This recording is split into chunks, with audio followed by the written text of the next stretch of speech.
Good afternoon, everyone, and thanks for joining the Schumacher Conversations series. I am John Fullerton, and I'm going to be your host today and moderating a conversation between two of my friends and colleagues, Matt Stinchcomb and Otto Scharmer. It was about 15 years ago when I got in my car to drive up to the Schumacher Library to meet Susan Witt and browse the collection.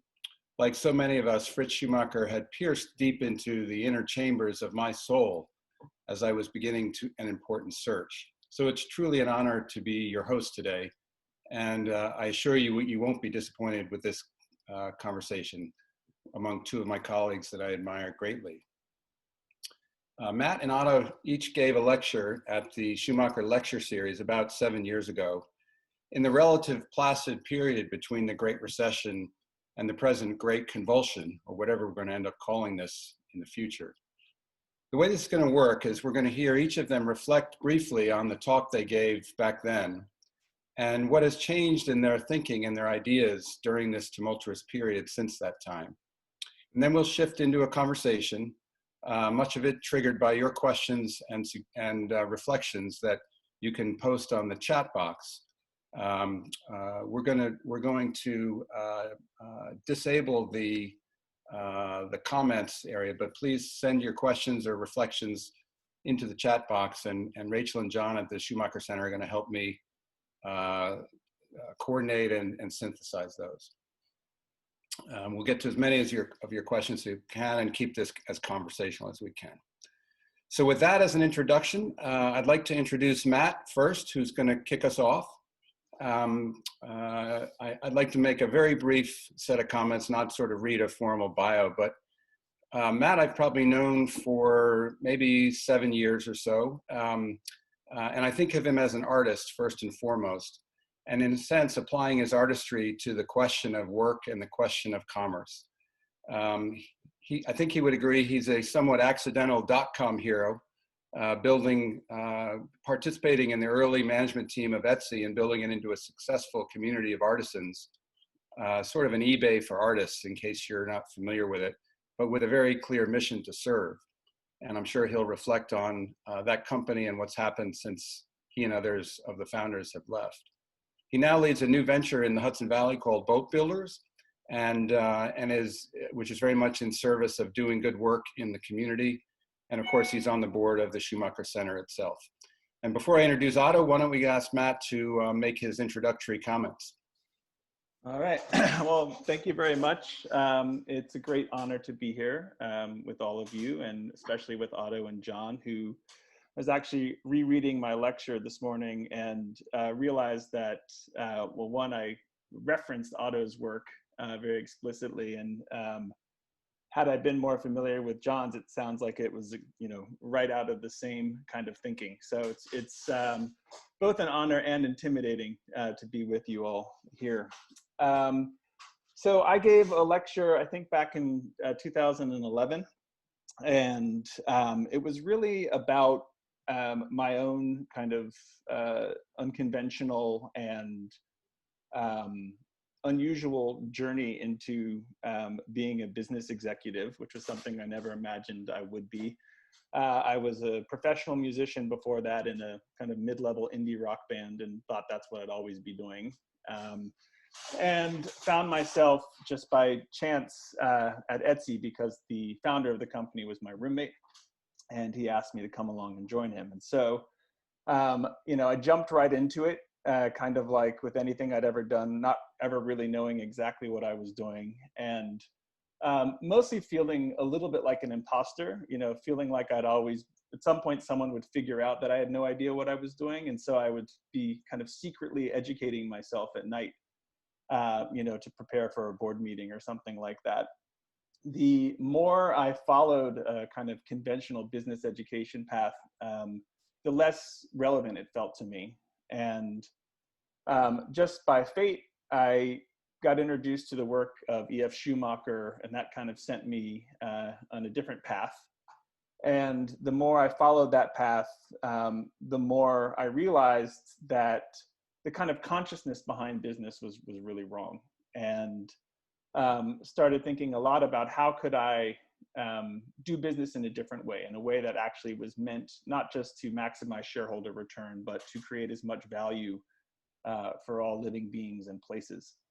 And so that is a path that's continued to this day.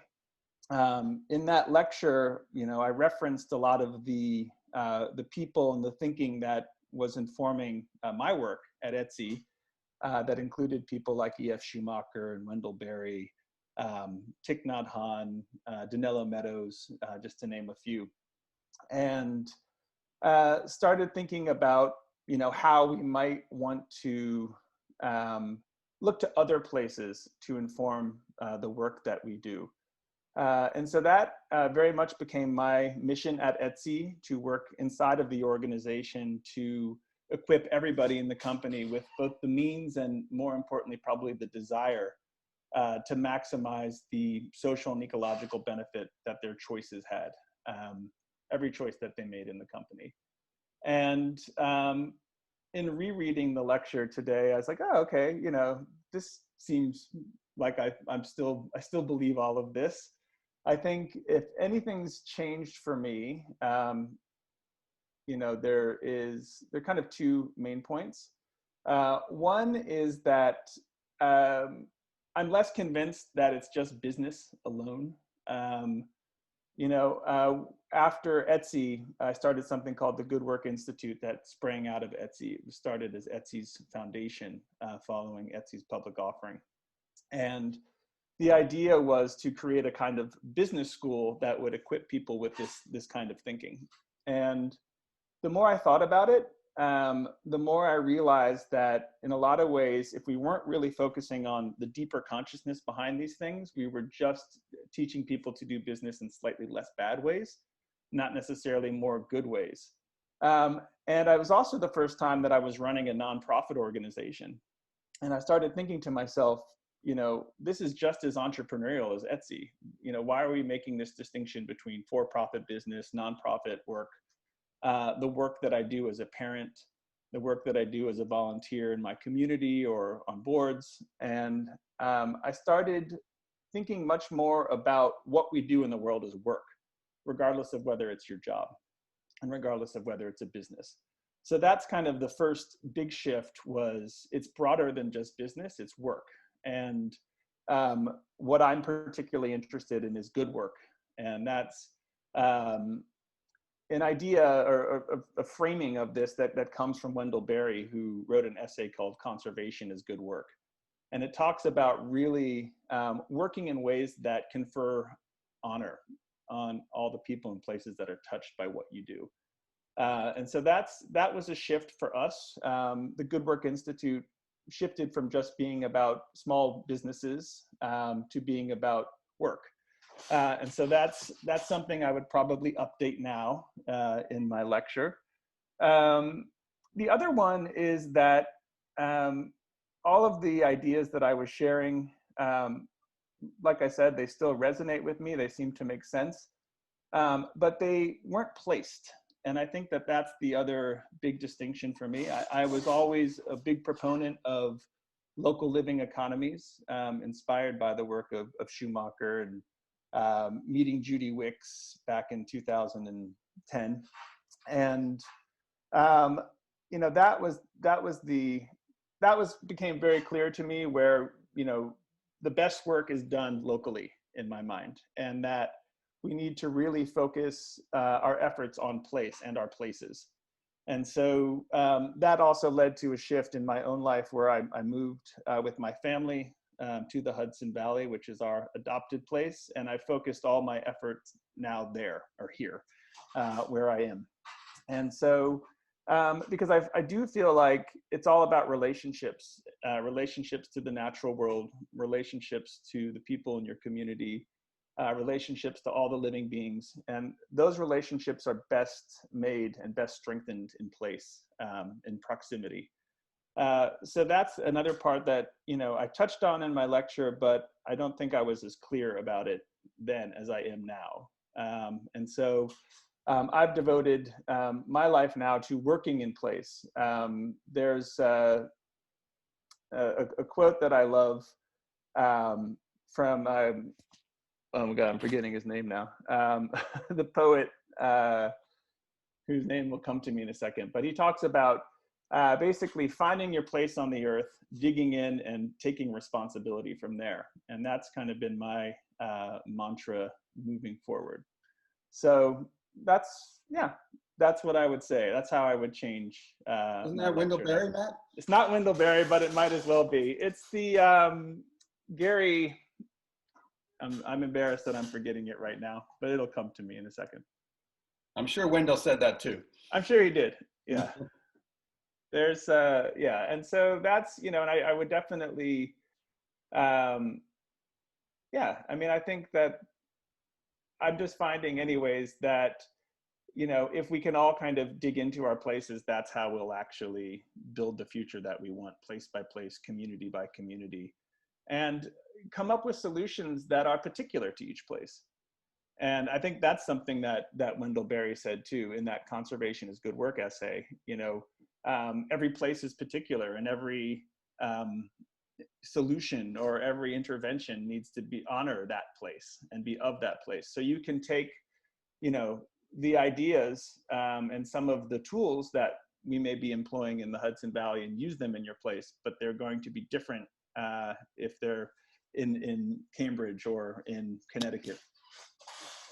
There's another quote, and I'm by another great poet who I'm also blanking on right now, but I will, which is, it goes something like, the abstract without the particular becomes the demonic, which resonated strongly with me. Yeah, that's for sure. So great. So can we shift over to Otto just to Please. Get things started? Great, thank you, Matt. So a brief introduction to Otto Scharmer, not that he needs an introduction. I was thinking about how I was going to introduce Otto, and I came up with the following, which is that to say Otto is a teacher at MIT Sloan School is like saying Einstein was a scientist. And I don't mean to suggest Otto is Einstein, but I've had the pleasure to participate in one formal lecture where he was teaching, and in several meetings where he's facilitating. And I honestly think Otto has got to be one of the most gifted teachers, certainly in this space of imagining the great transition, and possibly in any field of endeavor these days. He's truly a gifted teacher. He's also the co-founder of the Presencing Institute, and he's got this idea some of you have heard of called Theory U, which he's trotting around the world fairly effectively, and I'm sure we'll hear a bit about that as well. So over to you, Otto. Why don't you share your reflections on your former lecture and how you're thinking today? I also have to say, Otto is, like Matt, one of my true inspirations and teachers in my own work. So just want to get that in there as well.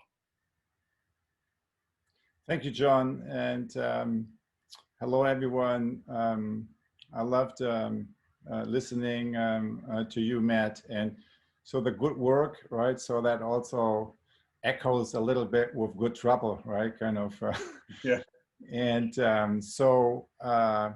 and that reframing that you shared and the particulars of the place is and how to bring that to scale. That's also very much in what I'm trying to make a contribution to. And what I thought is that I would share a little bit about the lens of awareness-based systems change, and then talk a little bit about what do we see when we look through that lens at the current situation, what's different today than 2013 when I gave my Schumacher lecture. And then want to end with where do I hear the call for action now? Because at the end of the day, kind of that's probably what brings us together here, that we sense something and maybe can articulate that more together than in the conversation. So to go to the first part, the so you have seen something like that probably many times, kind of a systems change lens, the Iceberg Model, and which starts with a very simple distinctions with symptoms at the top and like root issues below the waterline. And so what you see here is structures, mental models, thought, and then kind of a fourth level in the model, right? A third level of the root sources and called source. And that could be also called awareness and systems or awareness or consciousness. So what you see, these four levels together are basically a framework for consciousness-based systems change. And they can be summarized with three simple lines. You cannot understand a system unless you change it. Famously, Kurt Lewin, the founder of Action Research. Two, you cannot change a system unless you transform consciousness. So that means you really need to address, particularly today, all four levels, right? If you leave out this deeper level of awareness and consciousness, you're just scratching the surface. And then lastly, you cannot transform consciousness unless you make a system see and sense itself. And that's really then the essence of interventions, right? How we can go through this great transition that you were referencing, John. So that really means how to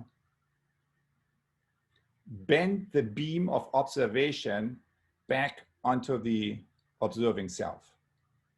Not only on the level of the individual, where we call that mindfulness and reflection, but also on the level of the collective. And the first time I came across kind of this deeper view to change, right? This awareness-based systems view was when talking with the late CEO of Hanover Insurance, Bill O'Brien, who summarized his many years of leading transformational change with this line.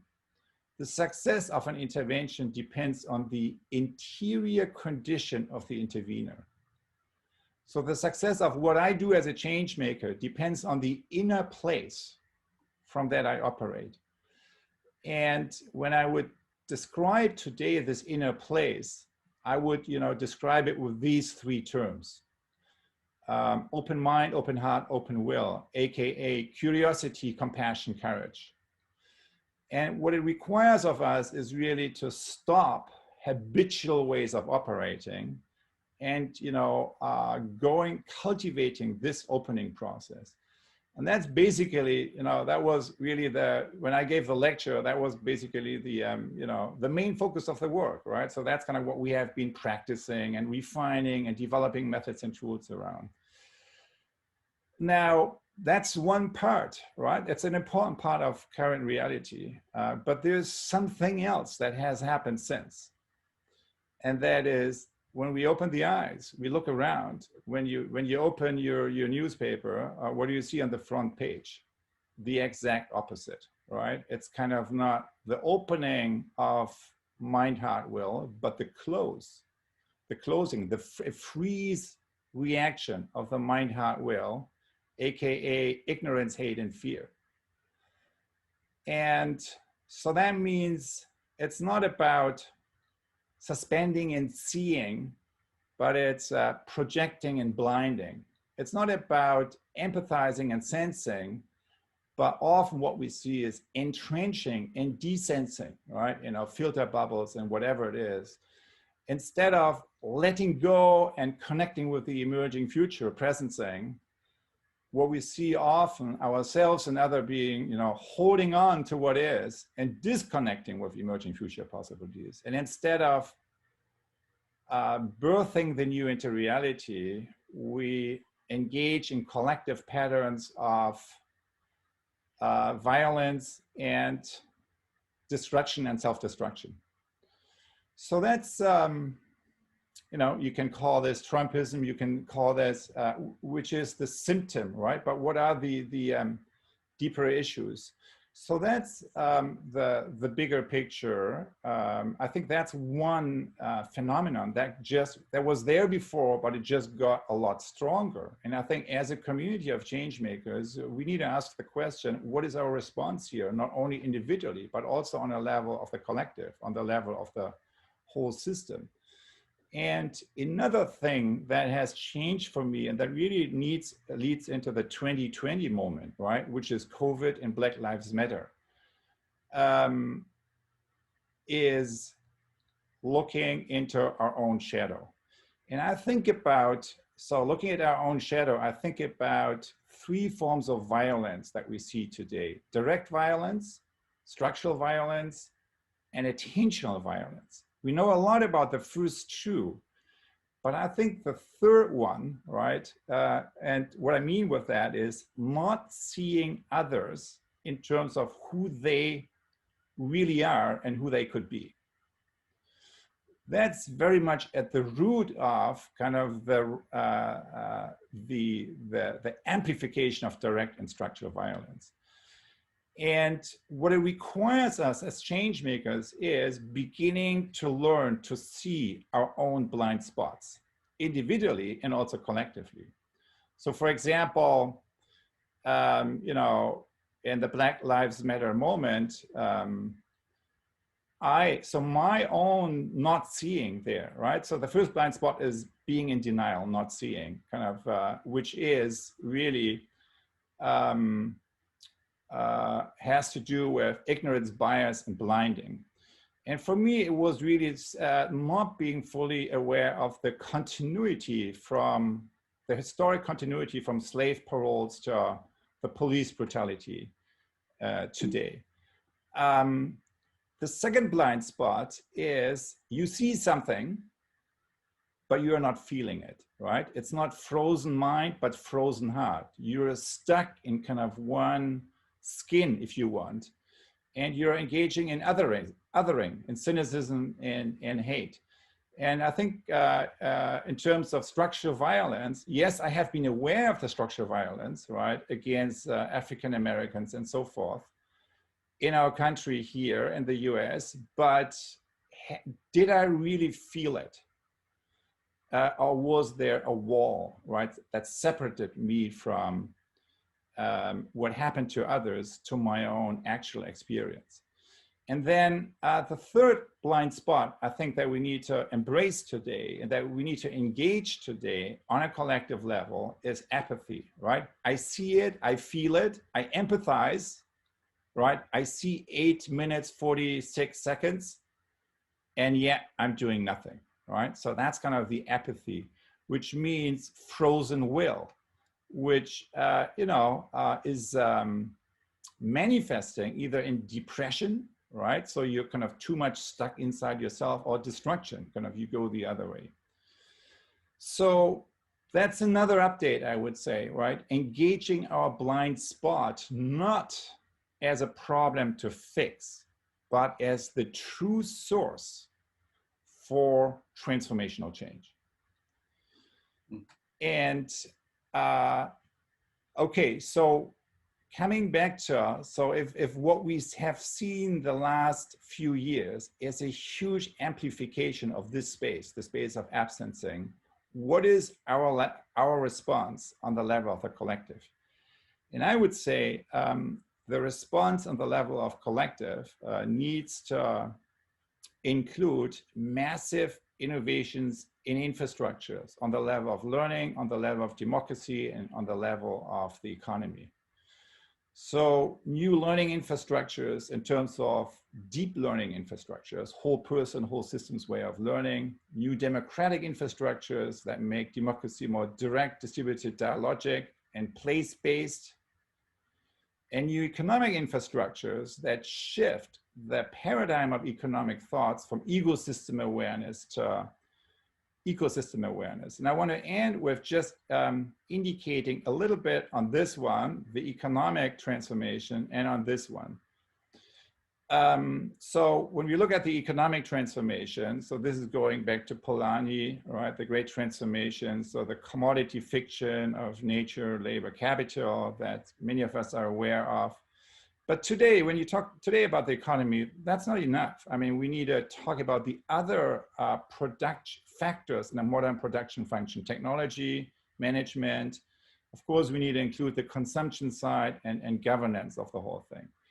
So the transformation, the ego to eco shift in the economy is really, among others, at its core, requiring us to reframe the traditional economic thought around these 7 core dimensions. From an ecosystem awareness, right, to an ecosystem awareness, by which I mean an awareness that is focusing on the well-being of all. So, which means reframing nature from a resource to a living ecosystem, labor from jobs to capital W work, as Matt was talking about it, capital from extractive to regenerative, as John is talking about it, technology from creativity diminishing and disabling to creativity enabling, management from hierarchical to ecosystem leadership, consumption from GDP focused to really well-being, and governance from traditional, which is markets and hierarchies, to awareness-based collective action, place-based and regional-based, awareness-based collective action. To do that, to bring these collaborative, governance structures into life, what does it take? It takes new learning infrastructures. Kind of that was the other piece that I mentioned. And that's, of course, what I am focusing on a lot. So what's the 2 big things going on in the learning and leadership space today? I would say it's this. It's deepening and broadening. So deepening means from head-centric learning, technical, to head and hand, reflective, to transformational learning, head, heart, and hand. And broadening means from individuals to teams to organizations to the whole ecosystem. So when you look at this matrix, and look at all institutions in society today, not just education, but all of them, where's the whole focus going? It's going into the bottom left. That's where all the focus and all the dollars go. Where's the blind spot? The blind spot is what we truly need today, which is transformation learning infrastructures, not only individually, but also on the level of the collective, particularly on an ecosystem level. And so that's basically where I today feel the call, which is, if we want to really support this kind of planetary healing, civilization renewal, we need to activate new generative social fields, by which I mean co-creative collaborative relationships. And at scale, right? Place-based, but also region-based and at scale. To do that, we need a support structure. And that's what I call School for Transformation. A school for transformation that is democratizing the access to transformation literacy, by which I mean the capacity to shift a social field from ego to eco, by integrating science, consciousness, art, technology, and profound social change. That's where, and it needs to be democratized, means making it accessible to anyone on the planet, kind of that actually wants to cultivate this dimension of his own being and of his own world. So that's a little bit where my focus is. I can't say it's completely shifted from 7 years ago. I feel like my whole life is, always moving in there. So I wish there was more change, but I think kind of what is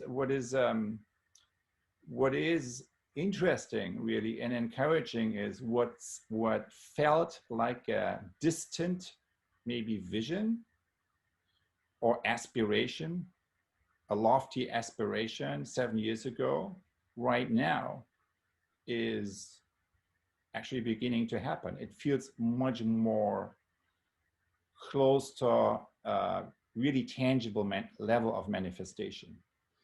And of course, it's also a lot more necessary, right? So that's kind of the flip side of that. But that's a little bit, where not a total change from 7 years ago, but I would say maybe it's a lot more relevant today.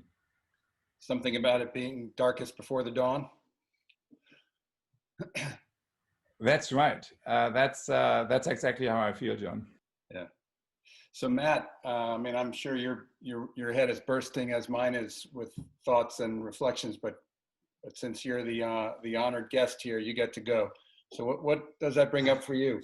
Well, I was telling Otto before the call, I reread his lecture this morning, and it felt exactly so relevant right now that, and I totally agree that,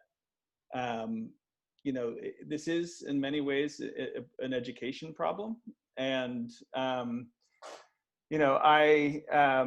am working on another project right now with Martin Ping at Hawthorne Valley and a woman named Dawn Breeze, called Place Core, that's with a mission to cultivate a calling to know, love, and serve our places. And the know, love, and serve is really the head, the heart, and the hands.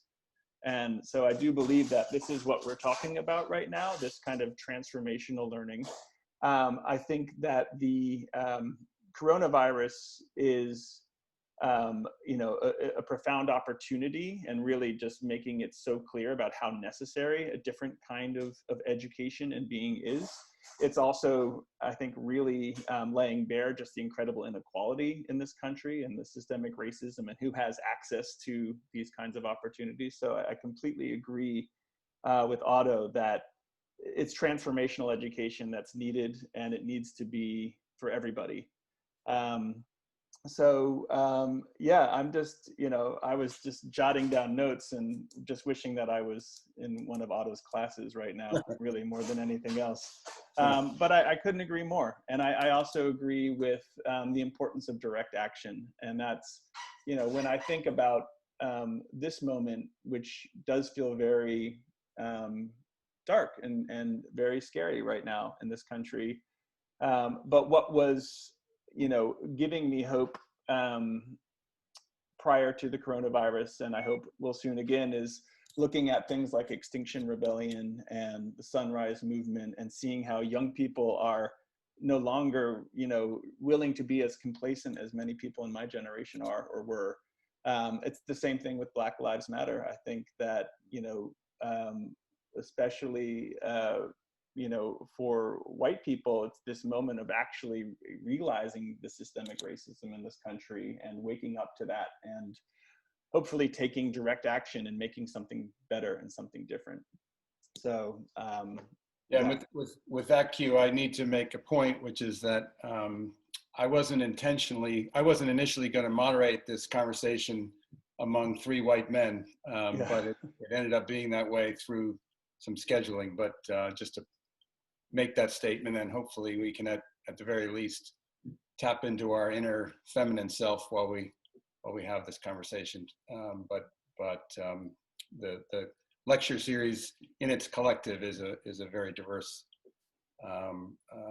group of thought leaders in this conversation. Otto, maybe you could reflect a bit on Matt's talk and comments, and particularly, where you intersected this idea of the difference between jobs and work, and in the scheme of all of our challenges, what is it about humans and work that makes that such an important piece of the puzzle? And if you think about how we've hierarchically organized into jobs, how much damage have we done to the human psyche, and how long will it take for us to recover? Because most people are on the left or the right arguing for policies that create jobs.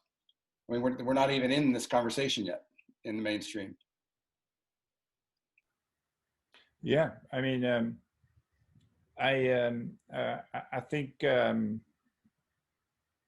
Matt's description was very much resonating with what I see, what I also feel in my own life, and what you could say is also a very privileged view, which is that we can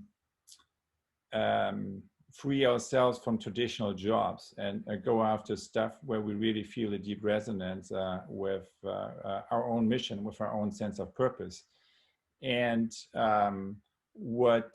yet the economic structure that we have today is basically making a large part of the population not having that possibility, right? And so the COVID was not the equalizer; it was the amplifier, right? And the accelerator of inequality and laying bare what was broken before. And I think one example is just all the essential workers. I mean, how is it possible to organize an economy and to call that economic when everyone who is holding an essential job that is essential for our own well-being doesn't have a living wage, doesn't even have a health insurance that comes with it. And so it's that's like that's an extreme version of that. But the general version is that jobs, of course, they're a positive thing to some degree, right? So because they make me part of a global web of working for others and, you know, creating a well-being, but they're also keeping me stuck in an old structure. So that's when we rethink how to move from jobs to capital W work, which is something that's connected with my own deeper sense of purpose. The way Matt was sharing that, when we ask ourselves, what would it take to take that to scale? What comes to my mind is 2 or 3 simple things. One is basic income for everyone. The second one is free quality education and healthcare for everyone. And then the third one is somehow democratizing the access to capital or to enabling infrastructures, right? With democratizing, I don't mean like everyone gets the same. I mean kind of everyone has the same access or opportunity kind of to go after them, which is of course the opposite of what we have today, where basically our education, our health system, and also our remuneration system is cementing not only a class society, but, you know, you could argue really a caste society, right? And that's something that needs to be transformed. That's more visible to more people now. So thanks to COVID, and that is part of the big, the great transformation of the decade ahead of us that we need to get our arms around. Yeah, so those 3 kind of core, I don't know what you call them, you know, human infrastructures, human enablers, sort of fit very nicely into the bucket that I would call empowered participation, or I do call, in a living systems frame. And so you're making the case for a society that is organized around the same patterns and principles of other living systems and how they work. So I have to take the chance to point that out in this conversation. I wanted to shift course here for a second, and you know, it's uncommon in a Schumacher conversation to talk about technology companies and stock markets and stock prices and the sort of financial economy. But you know, as I forget which of you pointed out, but the divergence between, you know, the COVID has sort of accelerated the inequalities and the discrepancies of our system. And, you know, nowhere is that better signified than the stock price of Amazon and the wealth of the richest man on the planet. But there's another company that Matt knows well called Etsy, which I did a little research, has tripled since COVID in price. It's now worth, I think, $13 billion, which I suspect, Matt, when you left the company, it maybe was approaching $1 billion or $2 billion. I don't know. And I know from a conversation we had years ago that you know, you were concerned about the culture and the mission and all that. So I would love for both of you to reflect on, and this isn't really a question, it's more of an agitation in my head, but I think we all share this this enormous power of place and importance of place. Local economy is just one manifestation of place. Place is a bigger idea really than local economy. And yet, and we all share this passion for the importance of community. And community, of course, happens really well in place, but it also happens digitally now. And so help us just reflect on what's happening in the kind of rapid acceleration of the future to the present with Alibaba and Etsy and of course Amazon, which I think of as very different beasts. I think Etsy and Alibaba and Shopify are actually more molded out of the same ethos of service to community, and Amazon decidedly not. But help us make sense of what's happening in the world of technology and technology companies and technology platforms, and how much of it is just terrible and bad and an evidence of a symptom of the problem, and how much of it is actually, to use Otto's expression, sort of we're beginning to see the future before it's arrived, and maybe there's a way to do a little jujitsu and see what's happening as a positive thing, if that's a question.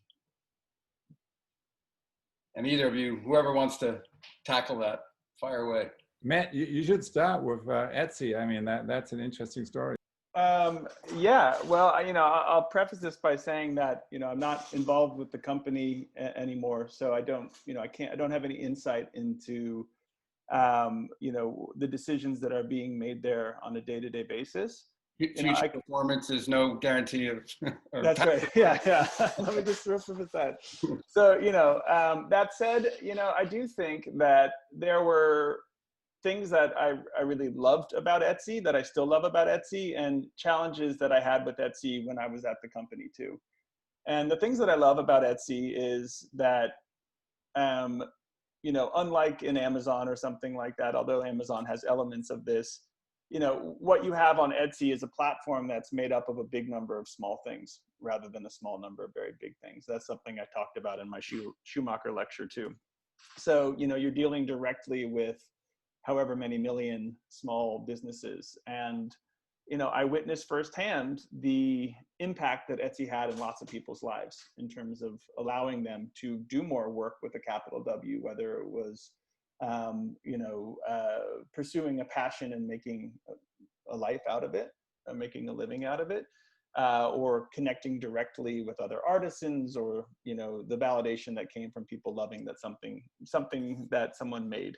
And so those elements of Etsy still exist. I think that there is definitely a disconnect between stock market prices and the reality of the world. I don't really understand that world very well, and why those things are, like, why is Etsy all of a sudden worth $15 billion when it was worth, I remember a year ago, the stock price of Etsy was like $6 or something like that, and now it's 100 something, right? So that feels kind of crazy. But the challenges that I've had with Etsy or any technology platform, there's a couple of them. One, at the end of the day, it's still just about encouraging more and more consumption.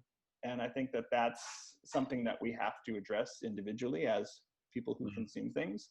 That the company, even though it was, to reference something I said earlier, like a less bad company, at the end of the day, it's still a company that's focused on trying to grow bigger and bigger by selling more and more things.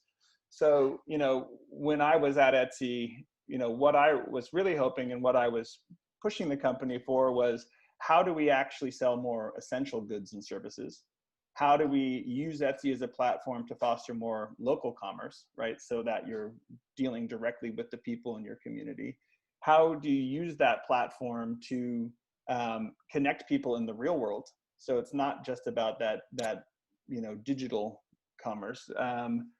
because I think, and that was something that we did work on, and I think I referenced that in my Schumacher lecture too, where, you know, Amazon, I just read the other day, finally got approval to begin drone delivery. And that's something that I mentioned in my Schumacher lecture. It's this really kind of scary dystopian vision of the future, where, you know, you can now be completely disconnected from any human, right? Like you just order something online and this little helicopter comes and drops it in front of your house. I'm like, oh, thank God, I don't have to see that delivery person anymore, or anyone in my community. So that's very scary. Whereas I was saying, well, you know, if you know, I'm buying something that I need and I see that there's someone in my neighborhood who has it, why don't we meet at a coffee shop and actually have a conversation and develop that deeper relationship? And so that, you know, to me is a positive thing. You know, I'll say about technology in general, my biggest concern is how it fuels disconnection. I think we can talk about how we're more connected than ever, but I think we're only really connected in these surface ways. We're not connected in these deeper ways that are really, you know, I think about some of the stuff that Otto is saying, right? Where it's and I see this, you know, every day in my own behavior, but in my kids too, you know, who, one thing the pandemic has done is definitely started to break down norms around screen time in my house, right? With, you know, my wife and I both trying to work and the kids home, no school. It's like, it just happens. And I see how immediately addictive these devices are, these platforms are. And it's, you know, I think they're designed to be more about consumption rather than creation, right? That you're just kind of the downloading piece that Otto talks about, and not actually using these tools as tools. Because I think that there are powerful technologies, and, you know, to reference Schumacher, I think it's about appropriate technology and what's the appropriate use of technology, rather than just, you know, how do we make it easier and easier and easier for people to just buy more stuff. And so, yeah, that's an interesting moment that we're in. And, you know, I'm very interested in thinking about how to appropriately use technology to foster more pro-social, pro-ecological behavior. I think the last thing I'll say on it is, you know, the coronavirus is a challenge in a way, in a different way, beyond all of the economic fallout and everything else, and the health consequences, but how it's in a way forcing us to actually disconnect more from other people, to be wary of the social interactions, to the real world interactions. And that, I think that's gonna have a really profound effect on things. And that technology, whether it's Zoom or Amazon or whatever, makes it really easy to not have to connect in those ways. And that's a slippery slope. Yeah, it's like kids when you see them on an airplane and you hand them a book and they go like this rather than turning the page. Oh, even my 2-year-old, like, you know, she gets it so intuitively. Yeah. Where imagine what, you know, 2 years of Zoom on a 5-year-old is going to do to their brain. Yep. So Otto, I mean, you and MIT are deep into this education technology platform world, and so, you know, and Matt, I totally agree. The technology, you know, in business has been hijacked by an advertising business model, which, you know, were it not for that, Facebook could be a wonderful thing.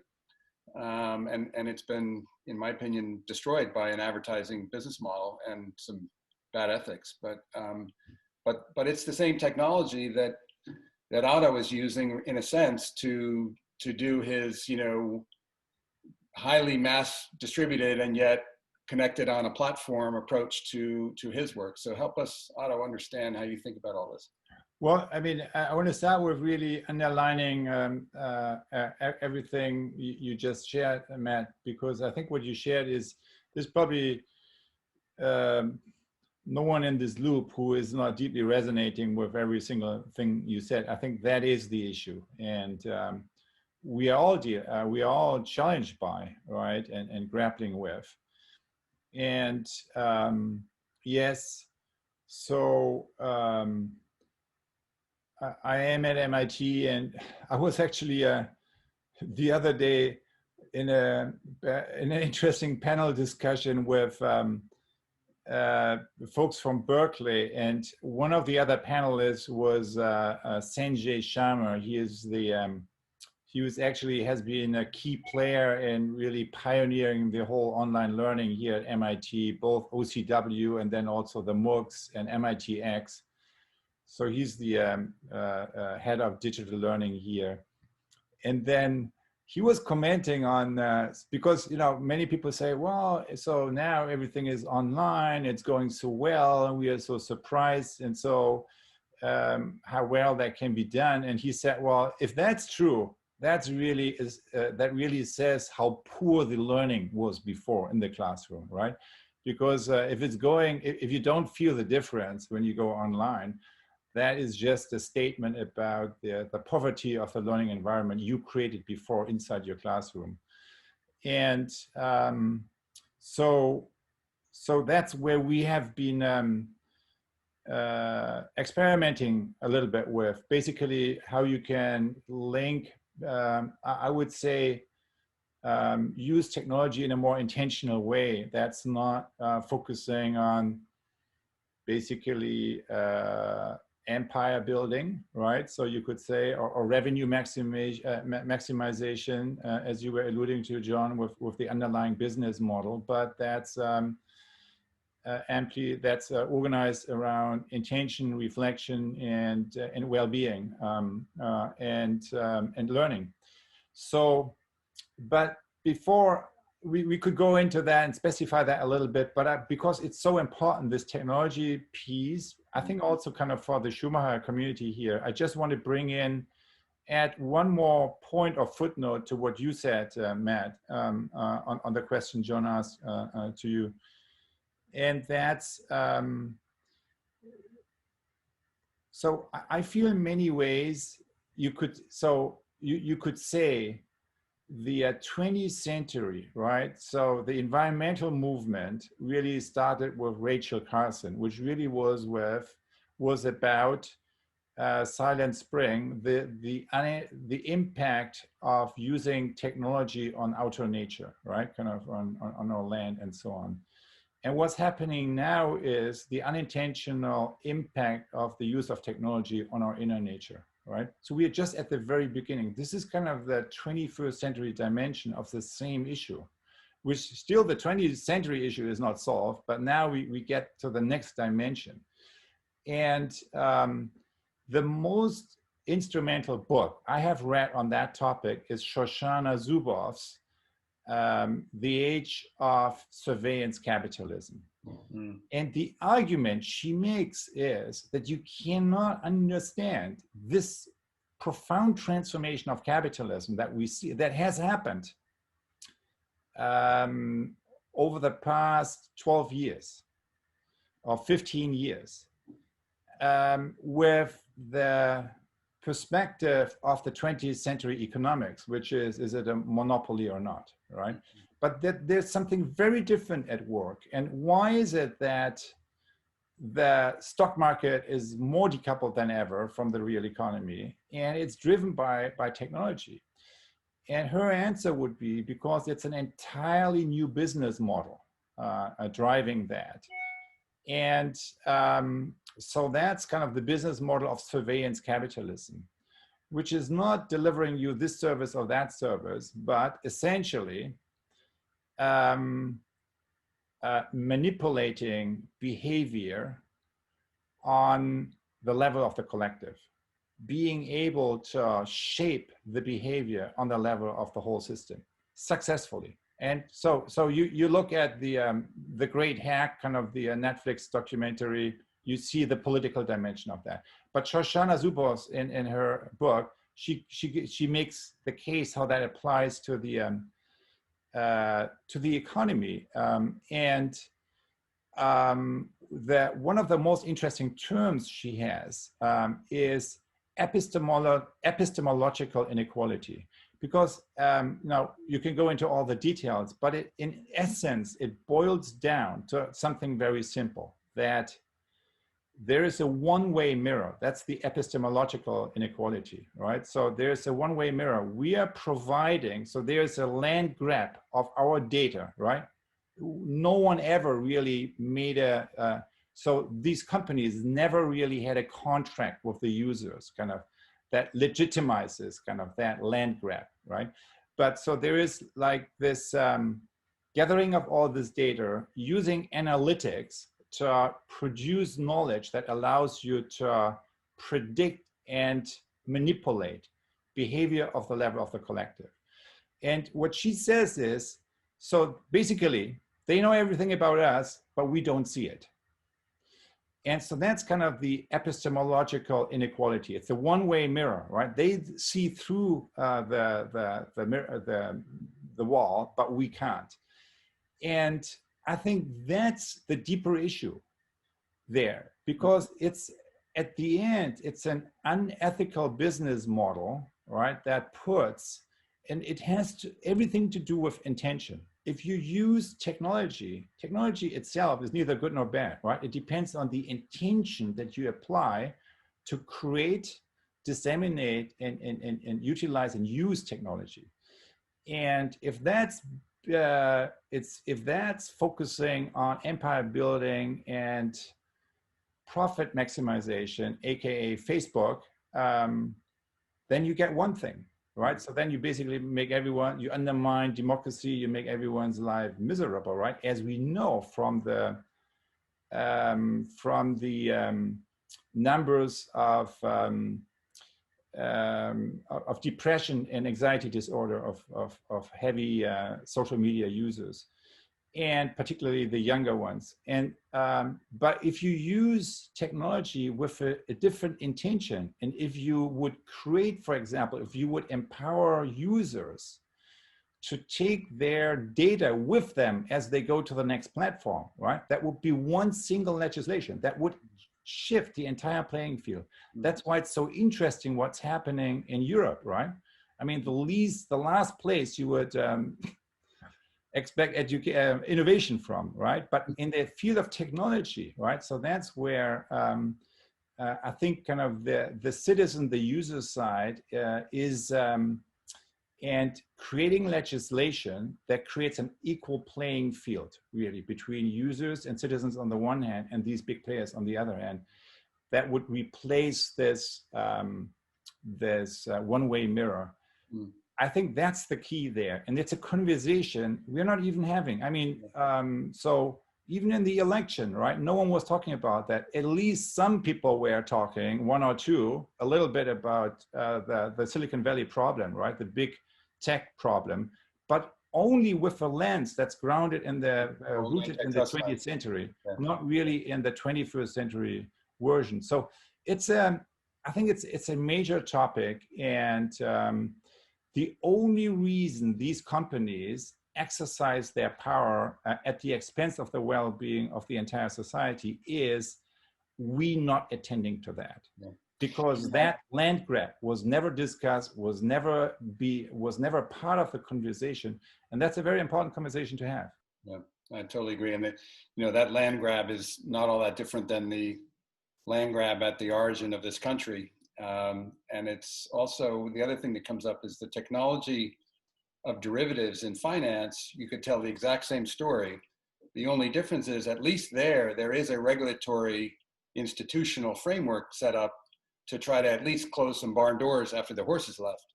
But in the one we're talking about now, there isn't even that institutional regulatory framework even conceived of, much less established. So I think that's a great conversation for the future. I'm going to switch to some incoming questions from our audience. Someone told me we got 500 people paying attention, which is kind of weird since I can't see anyone but the two of you. But at any rate, this question, Matt, was for you. What principles, so pause, fresh subject, we're going to go back to a different topic. What principles of standard business education get challenged or thrown out when we educate people to do good work? Oh, that's a good question. How much time do we have? Yeah, I mean, I think for me anyways, it's really about, I kind of come back to the consciousness shift. It's even what Otto was just saying about technology as a tool, right? And the consciousness behind how that's being wielded. And so, I think that in my experience, it's been about really reimagining what is success? Like, what does it actually mean to be a successful company? And how are we truly factoring in, the externalities into that success? Because I think that, everything that I learned or was taught that was maybe more kind of, and I don't have a conventional business education, so I can't speak to what's covered in the MBA program, but everything was really about, here's how to effectively use, advertising to sell more things. Here's how to, effectively use these social media channels to increase whatever, it's all about growth, really. And I think when, I feel like that's a lesson that's just kind of hammered into us in every way, shape, or form, even to who are the people that we really respect and admire. It's the Elon Musks and the Jeff Bezoses, and this is the paradigm of what success looks like. And you can have young people aspiring to, wanting to be rich, wanting to be, powerful, and all of these things, rather than cultivating that eco-consciousness or that collective consciousness. It's actually something that was kind of also on my mind as you were both just speaking about technology, and something that I wanted to add that's relevant to this question and also to my thoughts on Etsy. Who is actually also benefiting from all of this success? And, I think that the real opportunity for Etsy would have to been a co-op that was actually owned by all of its members. And that would be the same for any of these platforms, right? We feel very differently. Owned by its members. What's that? Imagine if Facebook was owned by its. Yeah, I mean, and it should be. And that would change a lot of things, right? Who wants to monetize data? Yeah. So, I think that's a different view of success, right? The view of success is the very kind of individualistic one, which is like, this is how I will become very rich and successful, or the other owners of the company will, rather than how do we work for the benefit of all the people who are participating in this business. And so that would be one of the kind of key lessons. And, in my own experience, it all, again, comes back to, everything that Otto said, actually, like, cultivating that awareness and that mindfulness of our interdependence and our connection to all living beings and places. And, if one can cultivate that view, which I'm sure there are examples now, and it seems to me that a lot of, there seems to be some progress in business education, like the BARD MBA program or Presidio and these other places that are, now thinking more about business as social tool, the B Corp movement. There's a lot of people who are thinking differently about business now. But I think it goes back to that deeper place of recognizing, how if you're not successful, I'm not successful, and operating from that place and trying to make the choices in your work that are aiming to maximize a more systems view of success for everybody. So just for the audience, in case you didn't notice, Matt wonderfully just tapped his inner feminine wisdom of our conversation, even though he is very much a man. So thank you for that, Matt. Sure. Otto, do you have any additional? I mean, obviously education is at the heart of what you do, and Sloan it's not maybe Harvard Business School, but it's right up in the high ether of conventional business teaching. So what's happening there? Well, actually that's probably not fair, given what's the whole media lab and everything that's happening at MIT. So what's your thought on I guess the question is sort of the need for a radically different future of business education? Well, I mean, I think Matt described it well. There's nothing much I can add to that. I would say maybe one additional footnote to that is,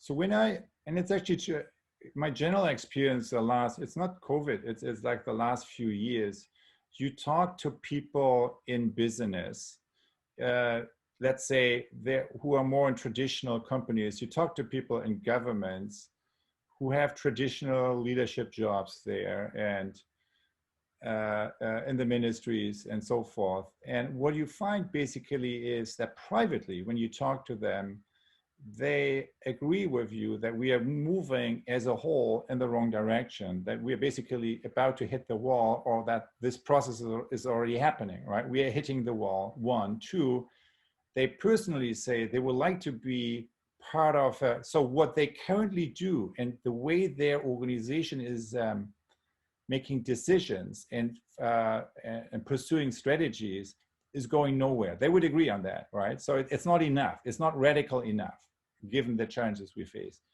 Two, they want to be part of a different story going forward. And then three, most of them would say, but I don't know how, right? It's just me. And I think that's so those three things, we are moving in the wrong direction. I want to be part of a different story, but I don't know how. That's a almost universally felt sense on this planet right now. Many people share that.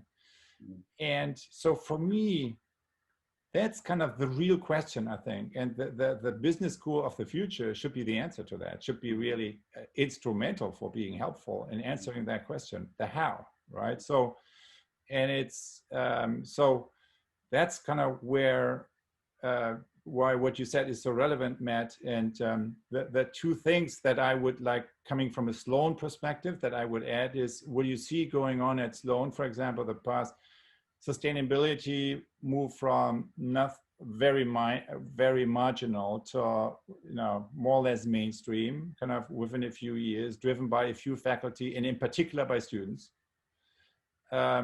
You see a lot more action learning right now. I think that would be, because this whole idea, right? I go like for a few years on campus and then, I know something, I learn something.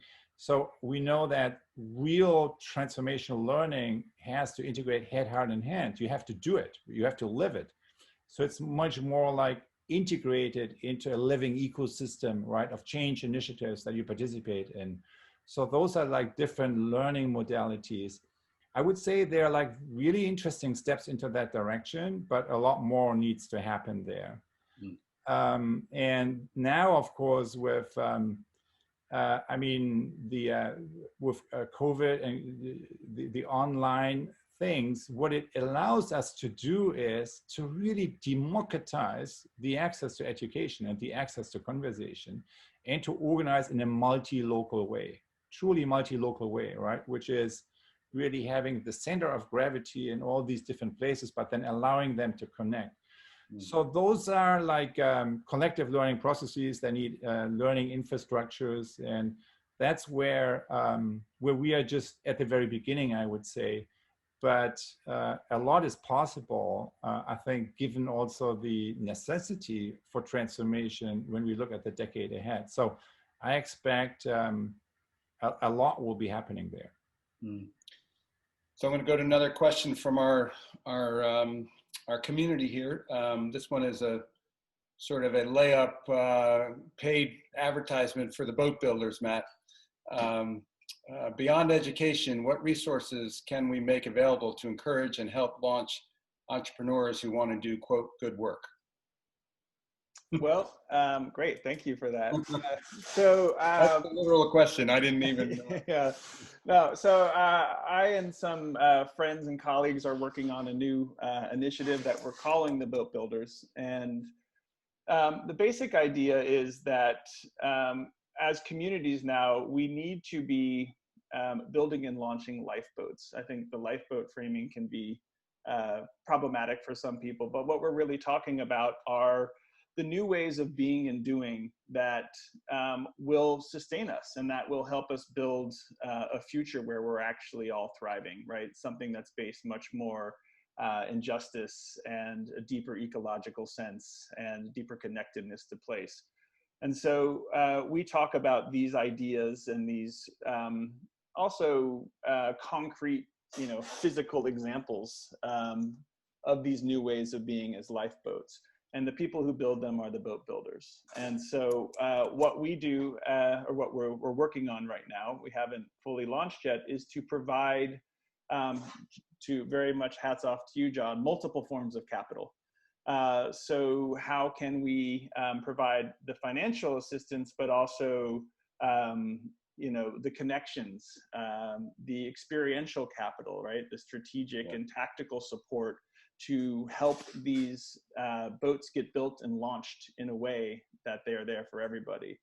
And so our new initiative is just that, to identify the people in the communities in the Hudson Valley that are building these lifeboats and give them the support that they need to launch them. And to kind of bring it full circle, these lifeboats may be businesses, these lifeboats may be initiatives, these lifeboats may be buildings, these lifeboats might be actual boats. And so, we're kind of agnostic. It's really about how do we use capital in its most appropriate forms, and what forms of capital, and also, whether it's financial capital, if it's financial capital rather, maybe it's a grant, maybe it's an investment, maybe it's a loan, it doesn't really matter. It's, the way that we think about it is it's about what's the boat that we want to build and what's the impact that we're trying to have, and let's use whatever tools are at our disposal to help build them.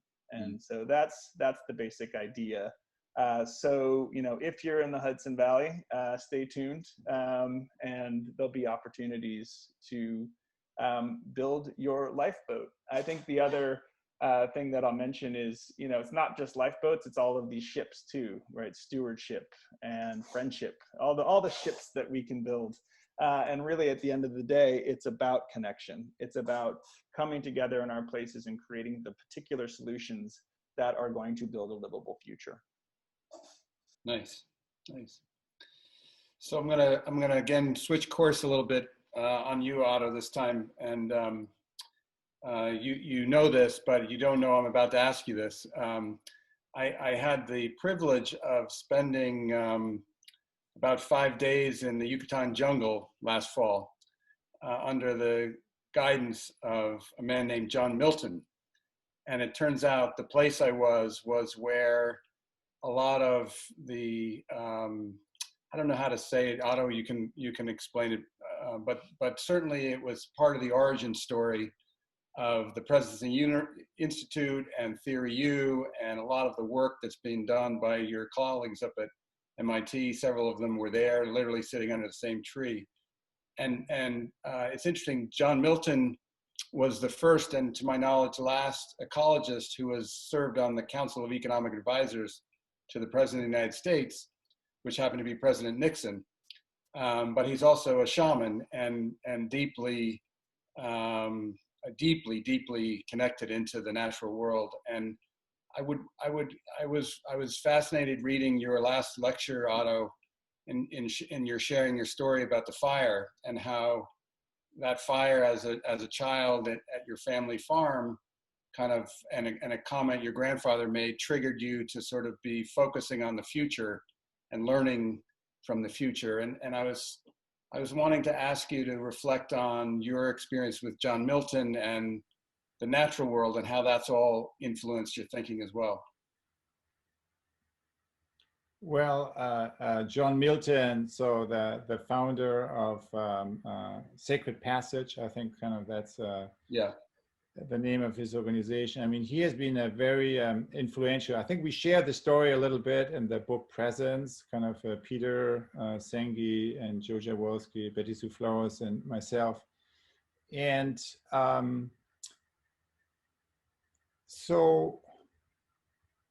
and it really connects to your emphasis, Matt, on places, right? So, and also really to the lifeboats, because what John really would say is, so essentially, so he's an educator, and what he does is he puts you out in nature, right? And so he finds kind of these, so, and he is actually, he's preparing you a little bit, and then you're on your own for a week or two or more. And, you can use some practices and so on. But basically what you learn to do is to relate to nature as a teacher.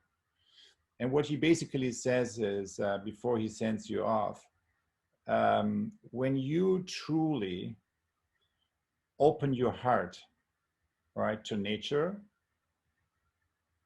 and connect on that level, you will be amazed what she is giving back to you. And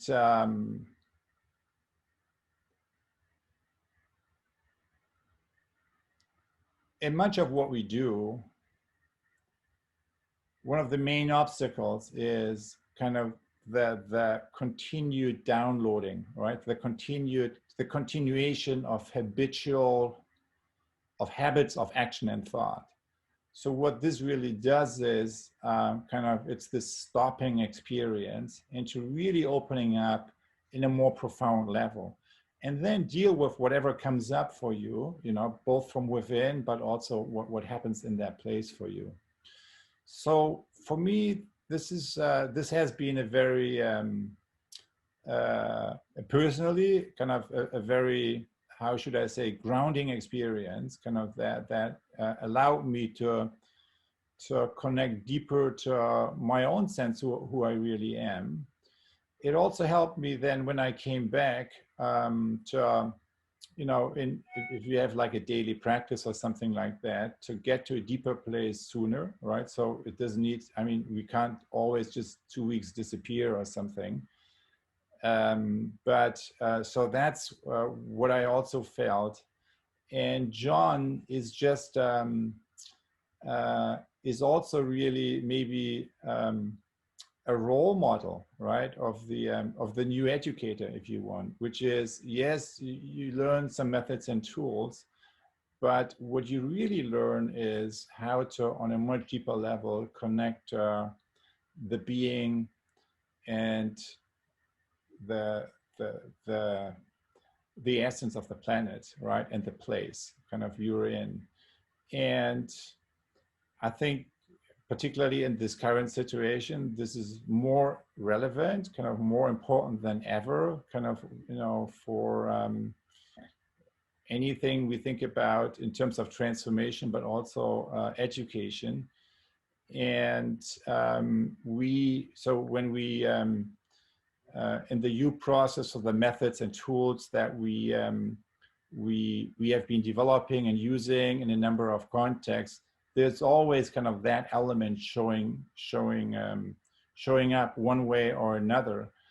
And there's probably nothing better we can do in terms of if you want to help a community to go to a profound transformation, to really disconnect from your habitual environment, get out of that bubble and connect to a real place, and then kind of go through such a process. Agreed. And Matt, I'm curious, I know you're a voracious reader. What are you reading these days? What book has jumped out off the shelf to? I'm reading far less than I would typically, just given the nature of having 3 kids at home all the time. And it's interesting. The book that I'm currently reading is about weeds, actually, and it's a gardening book. And it's really, it just happens to be the truth. That's what I'm reading right now. And, but it's an interesting book because I think on some level, it's about, what's a weed and what's actually like a plant that we want to cultivate. And I think that's, about shifting our relationships to how we see ourselves in the natural world. And so this book is really about, wow, it's so relevant to Otto too, like seeing what emerges in your garden, like what wants to be there, rather than, fighting these things that keep coming back and they're so hard to fight back. But maybe it's actually because those are the appropriate things for that place. So that's been interesting. And right now what I'm mostly focusing on is trying not to read too much news, because that's, it also comes full circle to what you were talking about with the advertising model, right? And all of those messages on the upside down on the N that Otto was talking about that is what's in the newspaper, and that's what actually sells advertising and gets people to click. And I find personally it's very it's kind of paralyzing. You can get trapped in that, and that's just like the news is so bad, and in the lead up to the election especially, it's getting scarier and scarier. So I'm trying to say, well, what can I do about that, and just focus that energy that I would spend fretting and poring over newspaper stories about the upcoming election or whatever it may be, and put that into that same energy into positive work in our community. What's the name of the book? The book that I'm reading is Weeds. Is that the Weed book? Yeah. I'll grab it in a second. I think it's called. No worries. Wild About Weeds. Wild About Weeds. Yeah. So we're down into the closing 10 minutes here, and it's been a great conversation. I hope everyone, again, to not be able to see faces makes it hard to tell how we're doing. I trust people are still out there in Zoom land.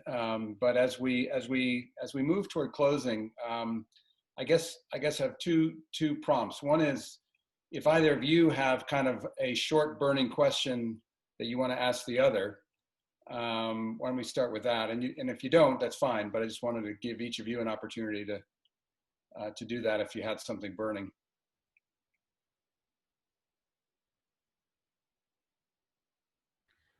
I think a question I would have of you, Matt, is the place-based, right? So you talked about Hudson Valley.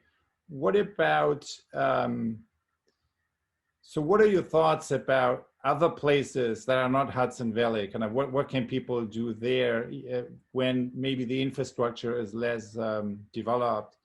And how can we then, is there dues? So what is, because not everything is most global problems can be broken down to local solutions, but not everything. There is kind of also something on a regional, national, or global level. So how are we aggregating? Because a lot positive happens on the local level, we know that, but it rarely aggregates and is shifting the national or the global dynamics. So what are your thoughts about that? Yeah, it's a great question. I think it's kind of a yes and. You can't ignore the global, but I believe that the solutions are going to be local. And so what I'm hoping is that it's, a big number of local solutions that are connected around the world, that we're learning from each other, and that maybe that's an appropriate use of technology, how we're sharing those solutions. And I know John's been doing some work around that with his regenerative. That sounds like the Regenerative Communities Network. Yes, it sure does. So there's a good shout out for one of John's projects. I do think that, I feel like we are, it is a very particular set of circumstances in the Hudson Valley that allow for, it to be a place where these kinds of work could happen. But to quote Gary Snyder, whose name I couldn't remember in the beginning, it's about, really like finding your place, where that ever it is, and then doing what you're able to do. And, one of the other ideas I've been thinking a lot about is responsibility. And, as one's ability to respond to something. And not everybody has the same ability to respond, and not every place has the same ability to respond. So if you have a high ability to respond, you have a greater responsibility to do so.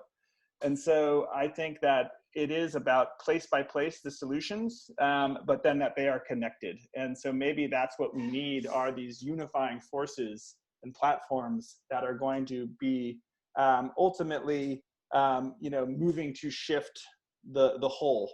And so, just the last thing I'll say on that, I'm not sure I'm entirely answering your question, Otto, but I have become so discouraged by politics in this country, especially on the federal level.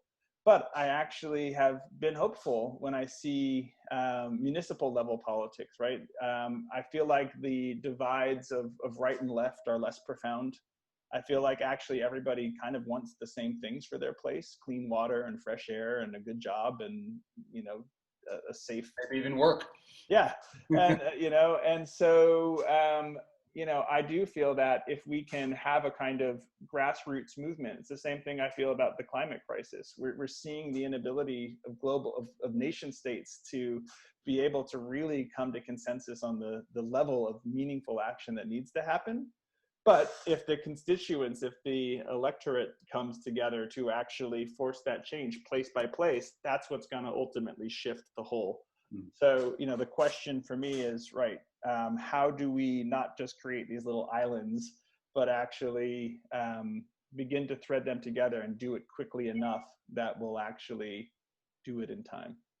So just looking at the clock, Matt, maybe I'd ask you to just keep going with your final reflections. That you sound like you're halfway into them anyway. Well, maybe that was I'll let you keep, yeah, I mean, I'll come back to it. It's to quote another famous line from Teddy Roosevelt: "Do what you can with what you have where you are," which is similar to Gary Snyder's idea. And so, yeah, I do, you know, I hope that Otto is right, that, you know, we're just at that wall of that emerging future coming out, because it does feel like a really dire moment in the world on so many different levels. And, you know, I do believe, though, that profound change only really comes, you know, when you've had that incredible disruption. And that right now, this moment is asking for it. And I agree with Otto that actually, I think deep in our hearts, we all know that we're on the wrong path. And if enough of us can wake up in time, you know, or maybe we need to go even further down to have that ascension. So I think I'll leave it at that. Thank you very much for having me today. Beautiful. So Otto, we're going to give you, the teacher, the last word. And the way I would frame it is, you know, you've got a U and an upside down U. And it seems like that's the battle of the century. And tell us why the upside down U is going to prevail, or the right side up U is going to prevail. And we're going to find our way around the bottom and up to the right, as opposed to getting crushed by the top down, upside down U. I think the key is in recognizing that we are producing both of these things, right? So which is really looking into the mirror. I think that's the key. And that's, I think, most easily done on a local level, right? Because that's where the commons are right in our face. Kind of, I don't need to explain to you. We are looking at it together. And that's why most of the new structures kind of start on a local level, kind of the truly new ecosystem way of organizing. So for me, one of the things that, I mean, I was, you know, reading up and watching documentaries on the Civil War and slavery and all these things. And one thing I realized there, I had the other day a discussion with the head of, 200 leaders in the UN. And the head of the UNDP reminded us that when the UN's global type of governance system was imagined, right? It was in the darkest hour of the 20th century, 1941. And then 5 years later, it was reality. And when you look at the beginning of the Civil War here in the United States, right, it was so, I mean, everything, I mean, it looked so terrible and everything was moving in the wrong direction. And only then came kind of this inspirational reimagining that fight, or, you know, bringing kind of the end of slavery into that, right? That was not at the beginning. And so the biggest progress that we made as a society was born in the darkest hour, right? And I think we are right. So in this century, we are in one of these, or the first of these hours, right? Maybe there are more. And we have that possibility to make this jump forward. And all the pieces are already there, I think, particularly on a local level, as Matt and you both said. So I saw in, as a young person, I was active in the Green and Peace movement in Eastern and Western Europe and Germany. And I saw the Berlin Wall collapse and the disbelief of everyone who brought it down, right? Because people couldn't believe their own impact that they had, even weeks or months before. And back then, we saw the collapse of a wall between two social systems, capitalism, socialism. Today, we see the collapse of a wall between self and system, between me and my own experience and others, right? So I watch the 8 minutes, 46 seconds, and the wall is melting down that used to be there between me and others. And I think that's where a new formation, a new social structure is being born. And it will start small, it will start local, but it has to grow and it has to eventually transform. The larger system that is hitting the wall and that is more or less dying, right? But it's yet so incredibly powerful that we can also not totally take our eye off of it.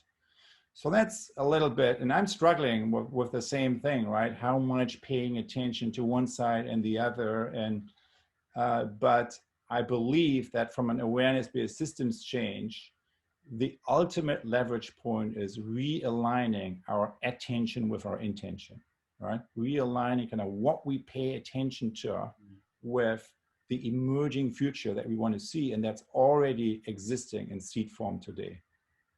So we stop reading the newspaper and start focusing on our local regenerative work. I'm not sure totally stopping. I mean, that's not... Keep a distant eye on it. We have a homeopathic doses. Yeah. Well, sounds like fake news, Otto. Yeah. Well, I learned in system science, systems only change in response to pressure. So the pressure is certainly on, and that doesn't mean will emerge into a better place, but it certainly means that we better put our agency to work to influence that outcome. So, at any rate, this has been a great conversation. I'm sure I'm getting the hook here to get us off the tube and let everyone get back to work.